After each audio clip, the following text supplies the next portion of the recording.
What's up, guys? It's Josh J here. So let's design a vehicle today. I'm going to go through some of the ways and the tips and the different processes that can be used to design a vehicle, plus different construction techniques and like maybe what to think about.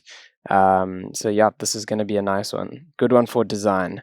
Anyone who likes kind of mechanical type of design, this is going to be a good one for you. So yeah, this is strictly concept art. This is not illustration art. It's just a disclaimer quickly. So these different sheets that you're seeing here on screen now, these are just different iterations that I did of a vehicle that I had in mind for the Overwatch universe. So I really wanted to design a vehicle for Junkertown, Overwatch, and for Junkrat and Roadhog. So I was like, okay, well, so I did a Google search and I checked a whole bunch of references. So that's the starting point. The starting point is to define what you actually want to design, and then going and collecting a whole bunch of reference. So I went on the internet, I found who the artists were that actually worked on Overwatch. I looked through their art station. I went through all the vehicles that they've designed, the different shapes that are making up like the Overwatch universe, kind of the aesthetic of what all these things look like. And I got a whole bunch of references of those just so I can get in the headspace of designing a type of vehicle that will fit into the Overwatch universe. So this is probably one of the most important parts, just collecting reference.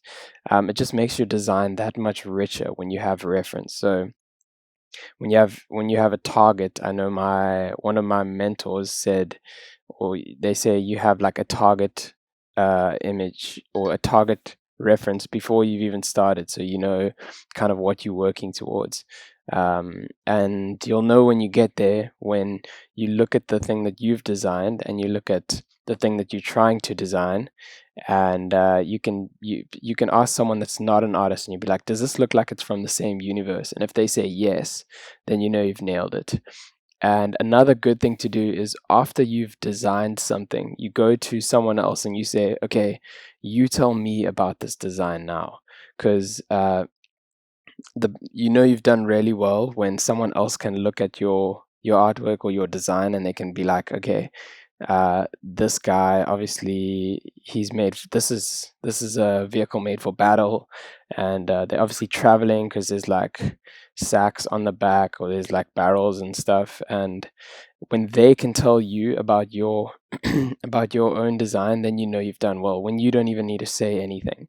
And if they can't, then that's a good place to go back and re-engineer, make a list of all the things that you need to change, and then you go back and you rework those in. So say, for example, I didn't get the message across of this being a traveler vehicle, then if that message wasn't clear enough, then I would just go back and I would be like, okay, how can I communicate this so that it feels like a traveler type of vehicle?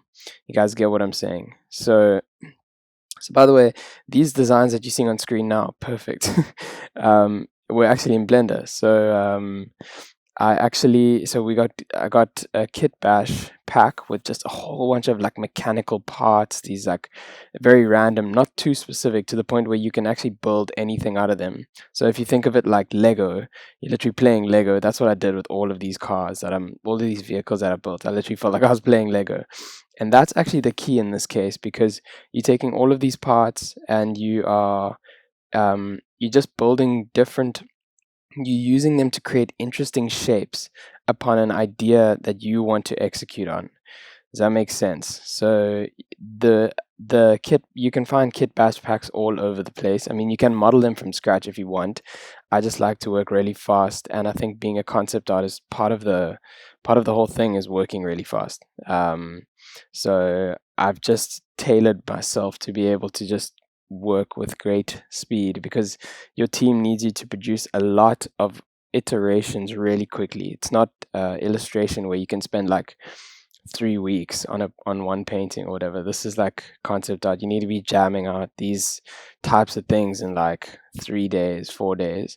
So these kit bash packs have helped like loads, and obviously I kept the idea. So you have to have the idea before you go in. Otherwise, you're just going to build stuff that doesn't really make sense. Because the idea of concept art is for the artwork to communicate the concept. So that's one thing to keep in mind when you're doing strictly concept art. So these iterations that I'm doing now, I'm just piecing together things. I'm just exploring shapes, and that's the coolest part about this part. Especially if you genuinely love it. If you just love exploring the terrain upon which you are designing, then you know you really like it.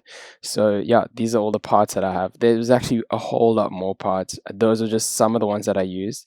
And that's another tip that's a good one, is I this kit bash pack had so many different parts, almost to the point where it was actually too much. There was too many parts. It was overwhelming because there was too many parts. So I had to limit the amount of parts that I used. And it's actually quite hard, because then you're like, oh, what if I'm missing out on this part or that part or whatever? And that's actually where you need to call it for yourself, because if you have so many different parts, you're gonna spend most of your time looking for a part, where the goal is to just use what you have now and create multiple iterations. So if you're in like a studio or something, you would actually give this all of those iteration sheets that you saw before to your art director, and he would choose and pick and choose and say, choose this one, take this from this part, take that from that part, and then you merge them together. So ultimately, this was a project of my own, so I thought that this would be the best one for communicating a traveler, like a traveling vehicle for Junkrat and Roadhog. So yeah, so up to this point, I've used Blender. I've loved using Blender so much. It's so nice for it does a lot of the design for you. It works out some of the light for you, and it I was just able to iterate like super quickly. It was really nice to iterate like really fast, and so at the moment, I was in Sketchbook Pro just to add some very painterly, almost oily type of a look. That's just a personal preference, so that has nothing to do with design. The design was already set in stone before I even went into Photoshop. So that's the thing, is before you even start rendering anything, because that's what I'm doing now, your design has to be so solid. So your design your design has to make sense. Everything has to have a function, and a storytelling function, not necessarily a mechanism function. So a lot of the things do have a mechanism function, but majority of the things, yeah, just have a storytelling function, and that's actually what you want to be as a concept artist. You want to be like an idea factory. You want to be a storyteller. You want to be able to let your artwork communicate the story without you even saying anything. That is the goal, and I always try and keep that in mind when I'm doing any sort of design work. It's like, what story am I telling, and am I accurate with the story? Have I communicated the goal? It's like you have the idea in the beginning, because ideas are just seeds. Anyone can come up with ideas. Being able to execute on ideas, that's where the real value lies. I think I've said this before, but I read this quote that said, passion without execution is hallucination. And I thought that was incredibly true. I so believe that, because uh, like, you can have a lot of passion, and it's good to have passion, but being able to actually execute on that passion, that is where the real value lies. And that's where all these big studios do so well, is because their execution is super good, and they have great ideas as well. So it's a double way thing, being able to have good ideas and then being able to execute on the ideas.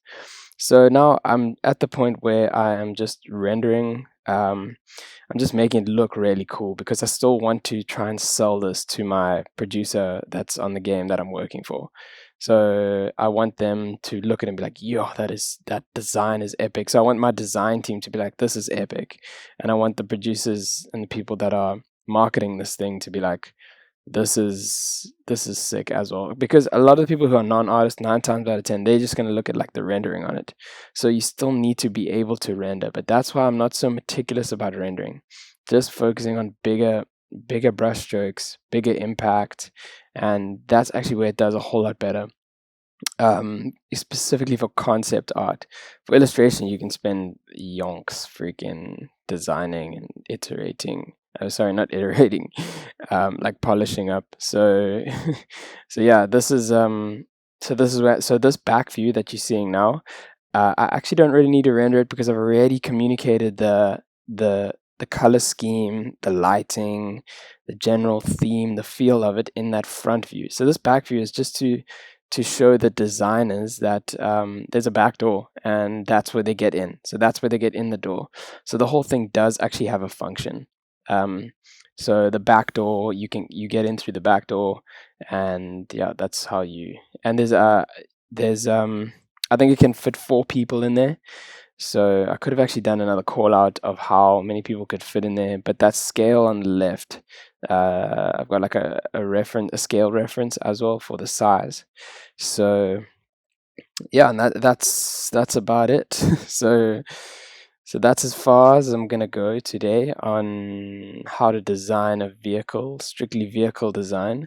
And yeah, those are just some of the things to think about storytelling and all of these things. If you guys have any questions or any comments or anything, yeah, leave them in the comments. And if you guys like my art stuff, if you like these vehicles and the art stuff I'm doing, feel free to subscribe. And I would love to hear what types of videos that you guys would like me to be creating that could give you value, because that's ultimately the purpose of this whole YouTube channel, is that I would just love to bring value to the people that are watching it, because I don't want it to be videos where you come here and you just listen to some guy preaching or talking. I really want people to come here and know that they're getting a lot of value from what I'm giving them, whether it's mindset value or skill set value or just advice in general. It's one of the goals of mine to be able to lift other artists up and other people in general. The thing is with a lot of these topics is that they can actually apply to pretty much anyone. So yeah. Otherwise, I hope I covered everything, and I'll catch you guys in the next one. Cheers.